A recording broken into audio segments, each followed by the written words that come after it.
ഇന്ന് ദേണ്ടേ നാടൻ കുമ്പളങ്ങ കൊണ്ടൊരു പുളിശ്ശേരി വെക്കാന്ന് വെച്ച് കുമ്പളങ്ങ പുളിശ്ശേരി. ഇത് നമുക്ക് കട്ട് ചെയ്ത് വൃത്തിയാക്കി എടുത്തോണ്ട് വരാം. ഓക്കെ, കുമ്പളങ്ങ കട്ട് ചെയ്തെടുക്കാം കേട്ടോ. കട്ട് ചെയ്തെടുത്തിട്ടുണ്ട്. ഇനി ഇതെല്ലാം ചെത്തി നല്ല വൃത്തിയാക്കി കഴുകി അരിഞ്ഞെടുത്തിട്ടുണ്ട്. ചെറിയ ക്യൂബായിട്ടാണ് അരിഞ്ഞെടുത്തിരിക്കുന്നത്. ഇനി ഒരു പാത്രത്തിലോട്ടിട്ട് കുറച്ച് മഞ്ഞൾപ്പൊടിയും കുറച്ച് ഉപ്പും ഒരു പച്ചമുളകും കൂടി ഇട്ട് വെള്ളം ഒഴിച്ച് നമുക്ക് ഇതൊന്ന് വേവിച്ചെടുക്കാം കേട്ടോ.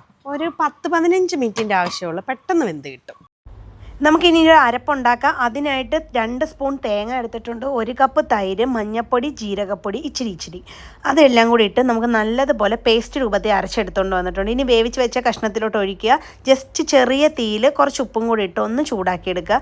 നെയ്യിൽ കടുക് പൊട്ടിച്ചെടുക്കുക, വറ്റൽമുളക് ഇടുക, പിന്നെ അതുപോലെ തന്നെ കുറച്ച് കറിവേപ്പിലയും കുറച്ച് ഉലുവാപ്പൊടിയും കൂടി ഇട്ട് ഒന്ന് മൂപ്പിച്ചെടുത്തതിന് ശേഷം നമ്മുടെ ഈ തൈരിലോട്ട് ഒഴിച്ചു കൊടുക്കുക. ഇത്രയുള്ള സംഭവം നല്ല തൈര് കിട്ടും നമുക്ക് കേട്ടോ. അടിപൊളി പുളിശ്ശേരി റെഡി ആയിട്ടുണ്ട് കേട്ടോ. നല്ല കുറുക്ക പുളിശ്ശേരിയാണ്.